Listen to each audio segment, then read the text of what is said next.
Be me. Bennett, 31. I build prosthetics for a living. Hands, feet, a couple of fingers here and there. Guy loses a thumb in a table saw. I spend 2 weeks making him a new one that actually grips a coffee mug. Whole job is putting people back together after something took a piece off. Funny thing is, I could rebuild a stranger's hand in an afternoon, and I still couldn't save my own marriage. But let me start at the front, because the ending only makes sense if you sit through the boring part first. My wife was Kendall, 29. She did flowers for weddings, arches, centerpieces, the little jars on the tables that nobody looks at. Every weekend she'd stand in the back of some reception hall and watch two people she'd never met promise each other forever. Then she'd drive home with a head full of ideas about how we could be better. I never minded it much. She was good at her work and it made her happy, and a happy Kendall was easy to live with. Here's the part that matters. Somewhere in the 4 years we were married, we fell into a rhythm after fights. Small stuff, nothing dramatic. I'd forget to move the laundry, she'd snap. We'd go quiet for an hour. And I was always the one who broke the quiet. I'd text her something dumb. You good? Want a coffee? Sorry about this morning. Not because I was always the one in the wrong. Half the time I wasn't wrong at all. Reaching out was just easier for me than sitting in a cold apartment pretending to read. Two grown adults sulking on opposite ends of a couch is a stupid way to spend an evening, so I'd send the message, she'd send a heart back, and life kept moving. Give you an example, so I'm not exaggerating. Second year we were married, we had a real blow-up. Money stuff, the worst kind. She'd booked a trip without telling me, and I lost it a little. We went 2 full days barely talking, which for us back then was basically a world war. And on the third morning, I woke up before her, drove to the place she liked, got the pastry she always ordered and a coffee, and left it on her nightstand with a note that just said, "Truce." She cried, we hugged it out, we booked the trip together, and it was one of the best weeks we ever had. Point is, that was the machine. Something breaks, I go get the pastry, we're whole again by lunch. I was proud of that, honestly. Thought it made me a good husband, a guy who doesn't let things fester. Never once occurred to me to ask what would happen if I just stopped driving to the pastry place. Worked for years. I figured that was just how it was supposed to go. One of us hands the other a rope. The other one climbs out. Nobody stays down in the hole. I thought I was the guy who kept the peace. Turns out I was the guy holding the whole thing up with one thumb, and I didn't even know it. Okay. So, about 1.5 years back, Kendall picked up a new friend. Her name was Harlow. Harlow did social media for small businesses. Ran their accounts, made the little videos, that whole thing. She was also, according to herself, an expert on men. Now, here's the tell nobody clocked but me. Harlow had never once, in the entire time I knew her, kept a relationship going past 3 months. Not one. Every guy was either emotionally unavailable, or love bombing, or a walking red flag. Somehow it was always the man's fault, and never the pattern. Meanwhile, she talked about relationships like a professor who'd never set foot in the classroom, and Kendall drank it up. I'd hear them on speaker in the kitchen, Harlow doing 40-minute voice notes, breaking down some poor guy's texts like she was reading tea leaves. See how he waited 2 hours to reply? That's a power move. He's managing your attention. I'd stand there stirring pasta thinking, or the man was at work, but sure. And the texting stuff was only the start. The silence test came after a long line of bad ideas from Harlow. It was just the one that finally stuck. Few months before all this, Harlow convinced Kendall that I was hiding money because I have a separate account I put my paychecks into before moving our share to the joint one. It's how I've done it since before we met. Kendall knew that, never had a problem with it. But Harlow planted the seed, and suddenly there were pointed questions at dinner about what I was really doing with my money. Took me a whole tense week to walk her back off that one. Showed her every statement. Nothing there, obviously, because there was never anything there. Then there was the phase where I was supposedly too close with a woman on my work team, a colleague I'd mentioned maybe twice. Harlow's read, "A man who compliments a female coworker's work is grooming an emotional affair." Actual words. I'd complimented her prosthetic sockets. The woman is 58 and shows me photos of her grandkids. Every one of these little fires I put out, patiently. Because I figured that's what you do. You don't blame your wife for her friend being a lunatic. What I didn't understand at the time was that each fire lowered the temperature in the house a little, and I kept turning my own heat up to compensate. I didn't say anything to Harlow directly. Wasn't my circus. Should have said something. We'll get there. The thing that eventually blew up my life came out of one of those calls. I only caught the tail end of it, walking past with a laundry basket. Harlow was mid-lecture, and the phrase that stuck was, "Test him with silence." The whole theory went like this. A real man, a man who actually loves you, cannot sit in silence after a fight. It eats him alive. He has to fix it. He'll come crawling back first, every time, because he can't stand the distance. So, if you go quiet and he breaks first, congratulations. He's yours. He's devoted. He passed. But if you break first and text him, you've shown him you're too available. You've handed away your value. You lose. They actually called it a test, like it was a lab experiment and I was the frog. I heard all this, snorted, and went to fold towels. Genuinely did not give it a second thought. Biggest mistake in the whole story, honestly. I heard the exact blueprint of what was about to happen to me, and I laughed at it. Anyway, the fight that started it was so small, it's almost embarrassing. Kendall had a big wedding that weekend, and she'd left a bunch of glass vases in the trunk of my car overnight. Asked me to bring them in before I left for my shift. I forgot. Simple as that. Rushed out the door, didn't think about the trunk. 2 of the vases cracked from the cold, or the drive, or whatever. Expensive ones, apparently. She was furious when I got home. And fair enough, I dropped the ball. That one's on me. Normal script from here is easy. We go quiet for the night, and sometime the next morning, I text her, "Hey, I'll replace the vases. Sorry I spaced, and it's done by lunch." That's what always happened. Except this time she went quiet and stayed quiet. Cold shoulder at breakfast. No goodbye. Read my texts about dinner and left them sitting there, and I knew. The second I saw that little read with no reply, I knew exactly what was happening. She was running the play, the silence test, Harlow's frog experiment, and I was the frog. Now, I want to be clear about something, because this is the part people always get wrong. I wasn't hurt. I wasn't sitting there wounded, staring at my phone. I was mostly just tired. Tired in a specific way. The way you feel when you realize the person you married is running a strategy on you that she got off a woman who can't keep a boyfriend through a change of seasons. My own wife was treating our marriage like a game with a scoreboard, and somebody who'd never won a single round was the coach. So I made a decision, standing in the kitchen with a plate of pasta going cold. I decided I wasn't going to play, not I'll teach her a lesson, not going to play. I mean, I genuinely just stopped participating. She wanted silence? Fine. I could do silence. I'm a guy who spends 8 hours a day shaping plastic in a quiet lab. Silence is my whole life. So I ate my dinner, watched a documentary about deep-sea fish, went to bed at 10:30 like I always do. Didn't text her, didn't sulk.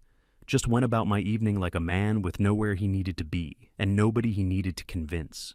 Day 1 of the test, and the frog wasn't croaking. The next morning I got up, made coffee, made her a cup too out of pure habit, left it on the counter, went to work, fixed a socket on a below-knee prosthetic. For a guy who wanted to hike again by summer. Good day, actually, came home. She was cool, but watching me. I could feel her tracking me around the apartment out of the corner of her eye, waiting for the crack, waiting for me to fold and say sorry and start the reconciliation. I said night and went to bed. That was it. That was the whole night. And I found out later, much later, what was happening on the other side of that wall. She was texting Harlow the whole time. He's still not saying anything? And Harlow, the great expert, the sensei of the silent treatment, kept feeding her the same line. Hold, that means it's working. He's cracking, they always crack, give it another day. Give it another day, give it another day. Let me walk you through what those days actually looked like from my side, because it's funnier and sadder than you'd think. She started upping the pressure in these small, theatrical ways. Loud sighs from the other room. Doing the dishes with a lot more clatter than dishes require. Sitting on the couch facing away from me with her arms crossed, radiating. Classic stuff. Stuff designed to make a guy go, okay, what's wrong, let's talk. And normally, it'd have worked in about 90 seconds. That's the thing. She wasn't wrong that I'm easy to move. I always had been. But once I clocked that, all of it was a performance for a grade, the whole thing lost its grip on me. You can't guilt a guy into fixing a fight that he knows isn't a real fight. It's just theater, and I'd read the script. So I'd say, You want me to dry those? About the dishes? Get a cold? No. And go back to my documentary. One evening she cranked it up. Started crying a little on the couch quietly, the kind that's meant to be noticed. And I'll be straight, that one nearly got me. Old reflex kicked hard. Every cell in me wanted to go sit down and pull her in and say, I'm sorry, whatever it is, I'm sorry. Then I remembered that if I did, I'd lose. That the tears might be real or might be strategy, and I genuinely couldn't tell anymore, and that not being able to tell was the saddest part of the whole thing. So I got her a glass of water, set it on the table next to her, and said, Here, if you want it, and went to bed. Small thing. But that was the night I think it really started dawning on her that the old buttons weren't connected to anything anymore. Third day, fourth. By this point, the fight was ancient history. Neither of us even cared about the vases anymore. The vases were long forgotten. What was happening now was a standoff, and only one of us knew the other one had already quit the game. Because here's the thing that flipped in me somewhere around day 3, and it's the whole story really. I stopped seeing it as a fight I needed to end. I started seeing it as information. My wife was, by her own choice, more comfortable with me silent than with me reaching out. She had literally engineered a situation where my reaching out counted as me losing.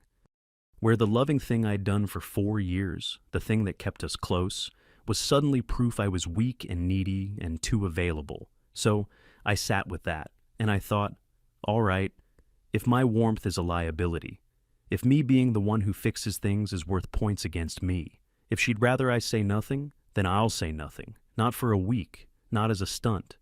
I decided quietly, standing in the shower on what I think was the 4th or 5th morning, that I was done being the one who goes first. Forever. She wanted to know if I'd break the silence first. She got her answer. No. I just also never started again. That's the line the whole thing turns on, so I'll say it plain. She tested whether I'd speak first. I passed. And then I never spoke first again. Here's where it gets weird, and honestly kind of sad. She thought she won. Around day 6 or 7, she ended the silence herself. But she did it in this face-saving way where she pretended nothing had happened, came home, started chatting about the wedding, asked what I wanted for dinner, all breezy, and I answered, politely, fully. I'm not a child. I wasn't going to grunt at her. She asked how work was. I told her about the hiking guy. She showed me a photo of an art she was proud of. I said it looked great, and I meant it. From the outside, you'd think we were completely fine. But something was different, and it took her a while to feel it. I answered every question. I never asked one first. I replied to every text. I never sent the first one. She'd come home, and I wouldn't say, "How was your day?" I'd wait. And if she offered it, great. And if she didn't, the evening just passed in comfortable enough quiet. No more "you good" texts at lunch. No more coffee left on the counter, actually. I stopped that too, somewhere in there. No more "sorry about this morning" before she'd even decided to be mad. I became a guy who was perfectly pleasant to live with and initiated absolutely nothing. A very polite roommate who happened to share her bed. You want to know what that actually looks like day to day? Because it's subtle, and that's what made it so hard for her to point at. Say she'd come home from a wedding at 10 at night, wiped out, feet destroyed. Old me would have had a hot bath running before she got up the stairs and asked about every detail of the reception, because I liked hearing her light up about her work. New me would say, "Hey," from the couch. And if she wanted to tell me about the wedding, I'd listen and ask follow-ups and be a genuinely good audience. But I wouldn't start it. If she came in and went straight to bed without a word, I'd just say, "Night," and finish my show. Mornings, same deal. I'd get my own coffee. Used to make 2 without thinking, now 1. She noticed the coffee thing before she noticed anything else, actually. Asked me once, kind of testing, "You didn't make me one?" And I said, honestly, "Didn't know if you wanted one. Figured you'd grab it if you did." Perfectly reasonable, impossible to argue with, quietly devastating. The texts were the biggest tell. My phone used to be a running stream of me checking in. Landed at work. "This patient is a legend. Thinking about tacos, you in?" All of that just stopped coming from my end. If she texted me, I answered fast and warm. I wasn't ghosting her. I'd reply within a minute usually, but the initiating went to 0, and a relationship where one person answers beautifully and never once reaches out first is a relationship on life support. It just takes a while to show on the monitor, and at first she loved it. She thought this was the result of the test. In her head, I'd cracked, I'd learned my lesson, I'd been humbled, and now I was going to come back even more attentive to win her back. That's what Harlow told her would happen. The man breaks, then the man overcorrects, then you've got him trained. And for a few weeks there, she genuinely believed she'd pulled it off. I saw the victory lap texts later, and man, they're rough to read now. I think it worked. He's being so calm and mature about everything, LOL. Honestly, he seems better. Guess he needed to learn he can't just expect me to always keep the peace. Harlow, coaching from the sideline. Told you, now don't reward it too fast. Make him earn it back, keep the upper hand. They were strategizing about how much affection to ration out to me as a reward for good behavior, like I was a dog learning to sit. The two of them had a whole plan for how she'd slowly let me back in once I'd sufficiently proven myself. Reading that months later was the closest I came to being genuinely angry through this whole thing. Not the test itself, the victory lap. Because it meant that in the one window where I was quietly deciding whether my marriage was worth staying in, she was texting her friend about how well she'd trained me. She thought she was holding a leash. She was actually standing in an empty yard, except the overcorrection never came. Weeks went by. The attentiveness didn't come roaring back. It just wasn't there. And slowly, and I mean slowly, she started doing the math. I wasn't in the room to see the exact moment it landed, but I can piece it together from how she started acting. She started leaving openings, big obvious ones. She'd say, "Ugh, nobody ever asks how my day was." Fishing, waiting for me to jump in and start asking. I'd say, "How was your day then?" if she teed it up like that. But only then. Only after she served it. She started picking little fights on purpose. I could see it. A dig about the dishes, a sharp comment about my mother, bait to get me to chase, to get me to be the one who smooths it over so the old machine would start up again. I didn't take it. I'd say, "Yeah, you're probably right, I'll get the dishes," calm as anything, and go do the dishes. No smoothing over, no little reconciliation dance, nothing for her to win. And that's when the panic started, the real panic. Because she finally understood what she'd actually done. For 4 years, the warmth in our marriage had a direction. It flowed from me to her. The good mornings, the check-in texts, the "let me fix this before it gets big" energy, that was all coming from one side. She'd spent that entire time thinking it was just the natural temperature of the room. It wasn't the room, it was a heater, and the heater was me, and she'd stood there and yanked the plug out of the wall to see if I'd plug it back in on my knees. Now she was sitting in a cold apartment, realizing she'd never once had to wonder where the heat came from, because it had always just been on. This is the part of the story where I'm supposed to feel bad, I think. And I want to be honest with you, because there's no point telling this if I'm going to lie about it. I didn't feel bad. I felt calm, not cruel, not gloating, just genuinely settled in a way I hadn't been in a long time. Turns out carrying the emotional weight of a marriage by yourself is exhausting, and you don't notice how heavy it is until you set it down.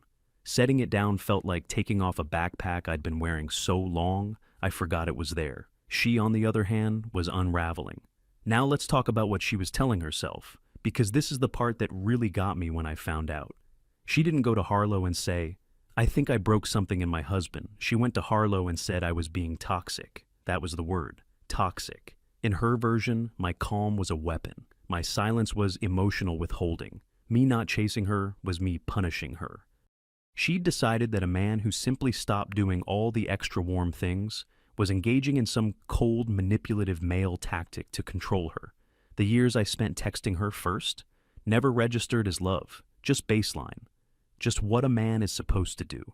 The moment I stopped, that registered instantly, and it got filed under male toxicity.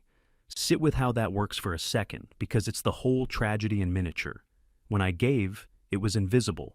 When I stopped giving, it was abuse. I heard her say it out loud too, not just in texts. That one I caught live. Her sister came over one afternoon, and they were at the kitchen table while I was in the next room sorting a box of tools. And I don't think Kendall realized how far her voice carried. She told her sister I'd turned cold and controlling, that living with me now felt like walking on eggshells, that my quiet was a way of holding power over her. And her sister, who's a sharp woman and has met me plenty of times, actually pushed back a little, asked what I'd actually done, named one thing. Kendall couldn't. Because there wasn't a thing. I hadn't raised my voice, hadn't controlled a dime, hadn't stopped her from doing anything. The honest answer was, he stopped texting me first and it's driving me insane. But you can't say that out loud without it sounding as small as it actually was. So instead, she reached for the big word, the word that makes a nothing into a something. Toxic. Her sister let it go, but I caught her giving me a look on the way out that said she wasn't buying it. Small comfort, but I took it. And Harlow, God bless her, agreed enthusiastically. Classic. He's stonewalling you. That's a known toxic pattern. He's trying to make you feel small. Stonewalling. From the woman who invented the actual wall? I only know all this because Kendall eventually left her phone unlocked on the counter one evening while she was in the shower. And the conversation was right there. And yes, I read it. Sue me. Page after page of the two of them diagnosing me. My avoidant attachment. My weaponized calm. How I'd changed. Not one single line, in all of it, where either of them landed on the actual answer, which was, he used to reach for you constantly, and you set up a test to prove his reaching didn't count, and he believed you. That's it. That's all that happened. And they couldn't see it because seeing it meant Harlow's whole religion was wrong. So instead, I became the villain of a story I wasn't even trying to be in. Meanwhile, my actual life was getting quietly better, which I know sounds bad, but it's true. I picked up more hours at the lab, took on a tricky case, a kid who needed a running blade, and got to watch him do a lap around the parking lot that first day. That's the stuff that fills you up. Started lifting again in the evenings, called my brother more. The energy I used to spend managing the mood of my own house, I suddenly had for other things. I wasn't happy she was suffering. I want to be clear. But I wasn't going to set myself on fire to keep her warm anymore either. And that turned out to be most of what our marriage had been running on. Here's the split screen of it if you want the honest picture. On my side, the weeks after the test were some of the lightest I'd felt in years. I slept better. I stopped waking up at 6, mentally scanning her mood to plan my morning around it. You don't realize how much of your brain a job like that eats until the job's gone. I'd been the household's emotional early warning system, on call 24 hours, and I'd just clocked out. I read actual books again, finished a whole one, then another, fixed the fence I'd been ignoring for a year, made friends with the guy at the lab I'd always liked but never had the bandwidth to hang out with. On her side, the same weeks were a slow-motion demolition. And the worst part is she couldn't figure out what was hitting her. She kept trying to name the problem and kept landing on me being different, distant, off. She could feel the floor tilting and couldn't see that she'd been the one standing on the lever. She started sleeping worse. Started double texting me during the day, then getting quiet and weird when I answered everyone but never sent a first.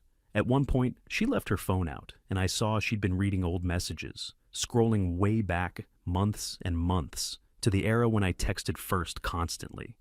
She was sitting in the ruins of the thing, holding a photo of what it used to be, and she still thought the problem was my attitude. That was the day I understood there wasn't a road back. You can fix a lot of things in a marriage. You cannot fix a person's inability to see the one true thing in front of them, especially when a friend is standing behind them, handing them a different story every single day. Things escalated the way these things do. She stopped being subtle. One evening she just came out with it, sat me down, told me I'd changed, that I was shutting her out, that I'd become cold and toxic, and that she felt like she was living with a stranger. And I just listened. Let her get all the way to the end of it. Then I asked her one question. I asked her if she remembered the vases. She didn't at first. Had to think about it. That's how little the actual fight had ever mattered. When it clicked, I told her the truth. Flat, no heat in it. I told her I'd known about the test from the start, that I'd heard Harlow's whole speech through the kitchen wall, that I knew she'd gone silent on purpose to see if I'd break. And I told her the part that actually mattered, that she'd built a game where me loving her out loud counted as me losing, and that I'd decided I wasn't going to play a game like that in my own marriage. I wasn't cold to punish her. I went quiet because she'd told me in the clearest possible terms that my reaching out was worth points against me, so I stopped reaching. That's the whole crime. Watching her face while that landed was something I won't forget, because you could see her trying to force it back into the "he's toxic" box, and it wouldn't fit anymore. She tried, though. Give her that. She swung right back with, "So you admit you were punishing me?" And I told her no. Punishing her would have meant I wanted her to suffer, and I didn't. I told her I stopped reaching because she'd made reaching a losing move, and I'm not going to keep playing a game rigged against the one thing I was good at. She said, "But you knew it was just a test. You could have just texted me and we'd have been fine." And that, right there, was the sentence that told me it was over, because she still thought the correct move was for me to text her. She'd set a trap specifically to punish me for texting first, and her fix, months later, was that I should have texted first. The rule only existed to catch me. If I'd broken the silence, I was needy and too available, and I'd have failed. Now that I hadn't, I was cold and toxic, and I'd changed. There was no version of me that won. Reaching lost. Not reaching lost. The only move that scored was me being anxious enough to grovel, while somehow also not looking like I was groveling. I asked her plainly, what was I actually supposed to do to pass? And she opened her mouth and nothing came out, because there wasn't an answer. There was never an answer. That was the whole design. I wasn't angry saying it. I think that's what unsettled her most. There was no fight left in me to have. I'd already had the fight, alone, in the shower, weeks earlier, and I'd won it by leaving. She went to Harlow one more time after that. Last time, as it turned out. And Harlow, the expert, the architect of this entire disaster, did the thing that told me everything I needed to know about her. She washed her hands of it. Kendall told her the test had backfired, that she was scared she'd lost me for real, and asked what to do now. And Harlow's genius rescue plan was essentially a shrug. Honestly, if he checked out that easy, he was never really in it. You dodged a bullet. Some guys just aren't built for real connection. That was it. That was her big fix. A woman lit a match, handed it to her friend, told her to hold it against the foundation of a 4-year marriage, and when the house burned down, her review was, well, it was a bad house anyway. No, I'm sorry I told you to do that. No, maybe my advice was garbage. Nothing. She just repackaged the whole catastrophe as more evidence that men are the problem, and went back to filming a video about self-worth. Not a scratch on her. Never a scratch on her. She'll do the exact same thing to the next Kendall, and the one after that, and she'll never once wonder why her own phone never lights up. That's the thing nobody warns you about with people like Harlow. They pay nothing. The advice costs the friend everything, and the advisor walks away clean, still certain, still an expert. The last piece, the one that actually closed the door, came from my mother. Kendall, getting desperate, went around me and called her, which, points for effort, I guess. Fishing for the cheat code. How do I get your son back? What's the secret? He must have a soft spot. And my mom, who is not a dramatic woman, told her something I didn't hear until later, but that I recognized instantly as true. She told Kendall that I'd been like this since I was a boy, that I'd give and give and give, way past what was fair, and put up with almost anything. Right up until the day some part of me quietly decided I wasn't wanted. And after that, the door didn't slam. It just locked from the inside. No noise, no scene. She told her, you don't get to knock twice with Bennett. Once he's decided he's not needed, that's the whole conversation. And it already happened. You just weren't in the room for it. My mom told me about the call later, kind of reluctantly, because she felt bad for Kendall, even while she was being straight with her. Apparently Kendall did most of the talking, poured the whole thing out. The test, the silence, how I'd gone distant, how she didn't know how to reach me anymore. And my mom listened to all of it, and then asked her one question that I guess landed like a brick. She asked Kendall, when he was texting you first every day for 4 years, what did you think that was? And Kendall didn't have an answer for that either, because she'd never thought it was anything. It was just weather, just the way things were. My mom told her, that wasn't the weather, honey. That was him choosing you, out loud, every single morning, and you set up a test to prove it didn't count. Then she told her the thing about the door, that once I decide I'm not wanted somewhere, I don't make a scene about it, I just quietly stop showing up. And there's no winning me back because there's no fight to win. The leaving already happened on the inside. She wasn't being cruel. My mom liked Kendall. She was just telling her the truth about her own son, which is more than the great relationship expert ever managed to do. My mom knew me better than my wife did. That's its own little gut punch, but she wasn't wrong. The kicker is she'd tried to warn Kendall about Harlow more than once, gently, at family dinners. Be careful whose advice you take about your marriage. Kendall thought she was being overbearing. Turns out the overbearing mother-in-law had the whole thing scouted a year out. Because by the time Kendall was calling my mother, I'd already left. In my head, I mean. The moving out was just paperwork. She tried everything in those last few weeks. The apologies came, finally, real ones, tearful. The kind I'd have given anything for during the silent stretch. Let's go to counseling. Let's start over. I'll do the reaching now. I'll be the one who texts first. I'll fix it. And I believe she meant it, in the moment. I do. But you can't unring it. Once you've seen that the warmth you were pouring into someone got you labeled toxic the second you turn the tap off, you can't unsee it. I didn't hate her. I want that on the record. I wasn't leaving out of spite. I was leaving because I finally understood the exact terms of the deal, and the deal was bad. So I packed. Guy who spends all day rebuilding people got quietly good at rebuilding himself. And I did it in an afternoon with a few boxes and no yelling. We divorced, kept it civil. Quiet's a family trait, turns out. No lawyers throwing chairs, no big war over the couch. She kept the apartment, I kept the car. We split the boring stuff down the middle. The moving out itself was almost anticlimactic. I did it on a weekday while she was at a venue setting up for a Saturday wedding. Left her a note, because of course I did, because that's who I am. That never changed. It said, I hoped the wedding went well, and that I'd left the good ladder in the garage for her since she always needed it, and could never reach the high shelves. Small thing. But I wanted the last thing I did in that apartment to be useful to her, instead of cruel, because I wasn't leaving to hurt her. I was just leaving. She called me crying when she found it. Not about the divorce, about the ladder. Said it was the ladder that finally broke her, that even walking out I was still thinking about her stupid shelves. And I wanted to say, yeah, that's what it looked like the whole time. That's what you tested and graded and called toxic. That's what was leaving, but I didn't. No point anymore. The last real conversation we had, she said she still didn't fully understand how a stupid fight about vases turned into this. And I told her the vases had nothing to do with it, and she almost had it. She almost got there. Then she said, I just wish you'd told me the silence was hurting you. And that was the moment I knew she'd never actually get it, because it never hurt me. That was the whole point she kept missing. The silence didn't wound me. It informed me. It showed me exactly how she'd priced my affection. And once I saw the price tag, I just stopped buying. Here's how it ends, and it's not dramatic, because real life mostly isn't. She wanted to know who'd break the silence first.